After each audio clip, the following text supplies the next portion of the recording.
Shalom amigos. ¿Y ahora qué sigue? ¿Qué nos espera? Nos quejábamos de que vivimos esperando una decisión de Donald Trump y Trump finalmente ha decidido. Israel no atacará Beirut. No importa que el primer ministro Netanyahu y el ministro de Defensa ya habían anunciado el ataque. Israel acata.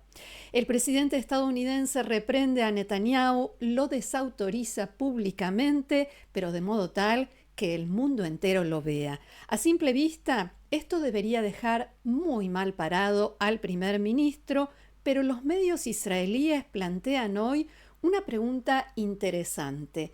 ¿Y si en realidad esto es exactamente lo que le conviene?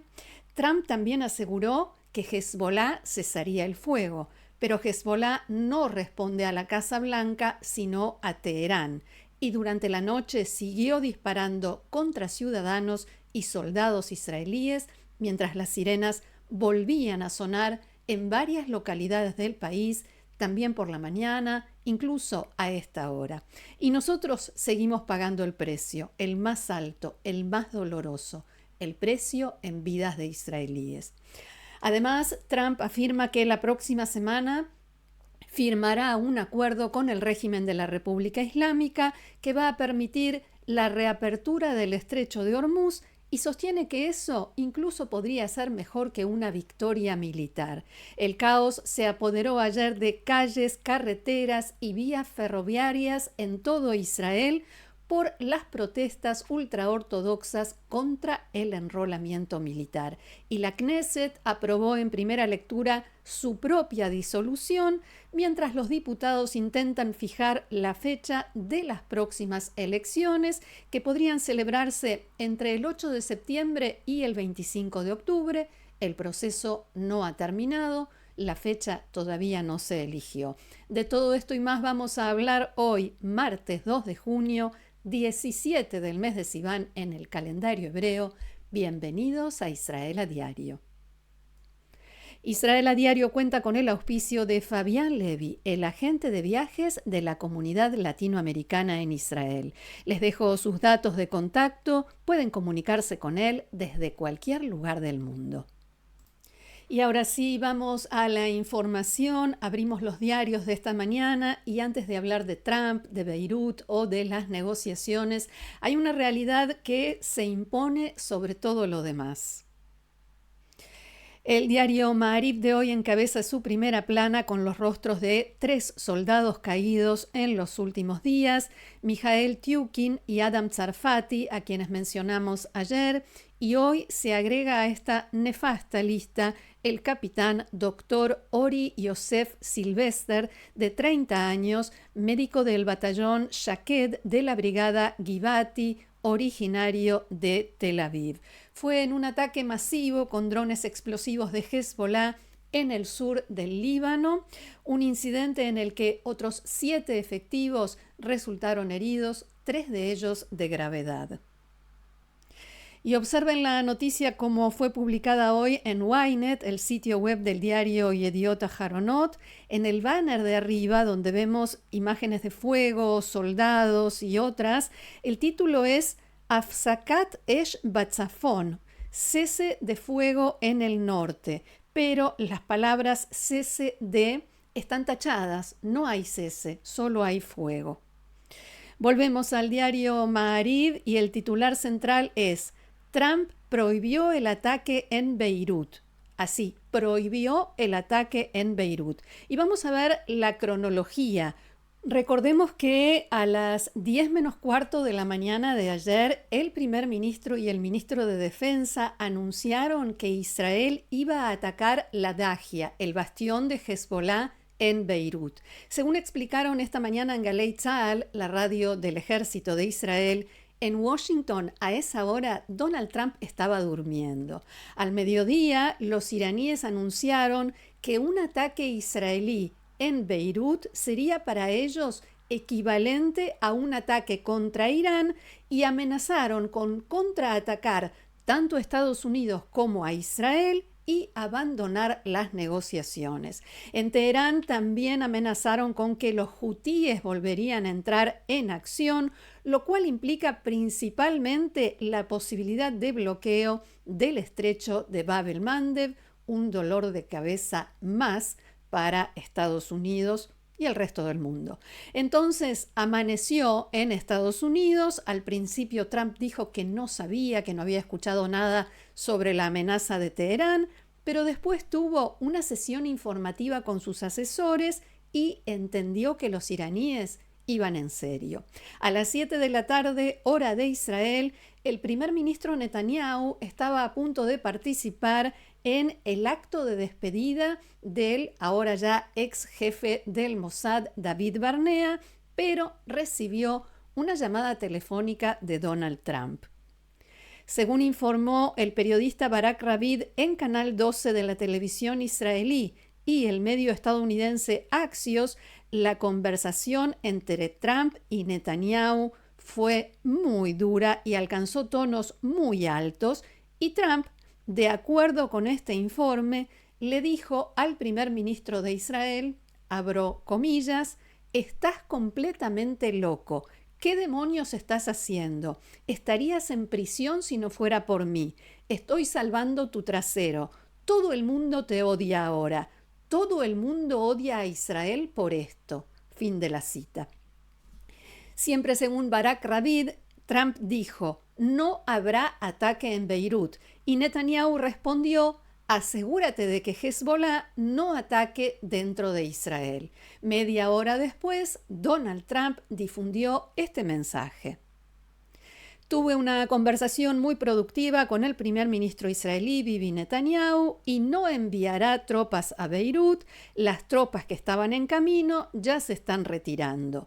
Asimismo, a través de representantes de alto nivel, mantuve una conversación muy positiva con Hezbollah y acordaron que cesarán todos los ataques.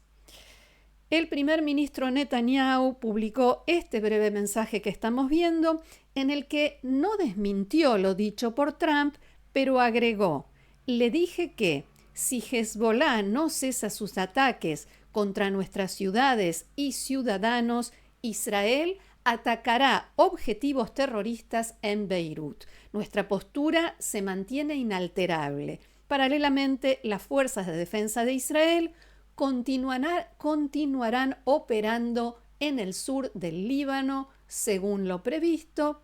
Fin del mensaje. Pero una cosa es lo que ocurrió entre Trump y Netanyahu, entre Washington y Jerusalén, y otra muy distinta fue cómo fue recibido todo esto aquí en Israel.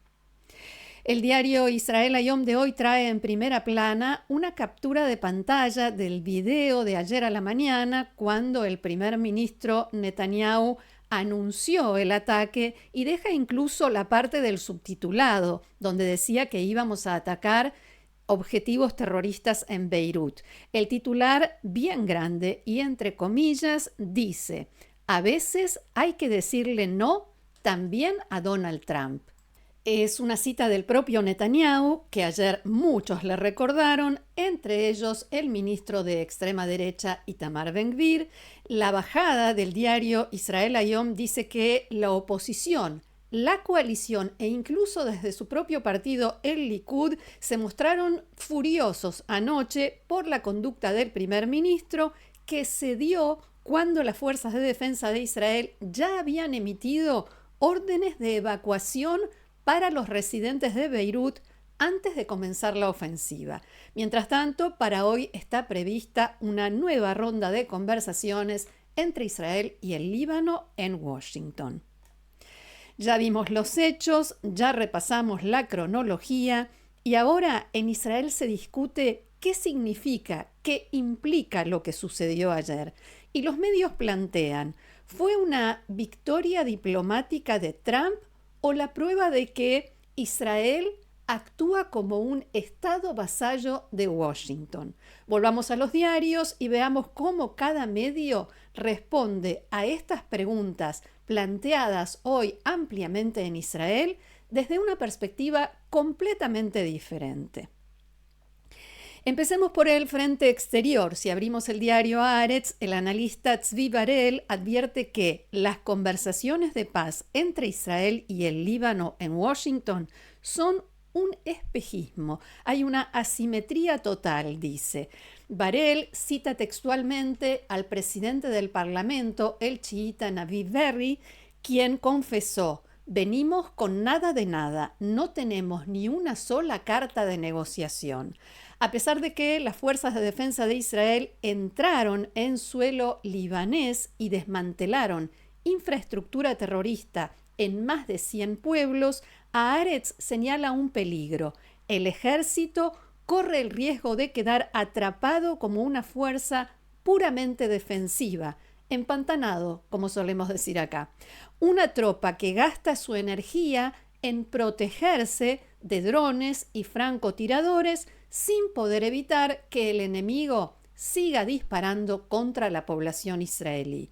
Acá es donde la estrategia del gobierno tropieza con su propia concepción. Jerusalén quería negociar solo con el gobierno oficial de Beirut para aislar a Hezbollah, pero el tiro salió por la culata. Barel explica que los logros tácticos de Israel terminaron dándole el protagonismo absoluto a Irán.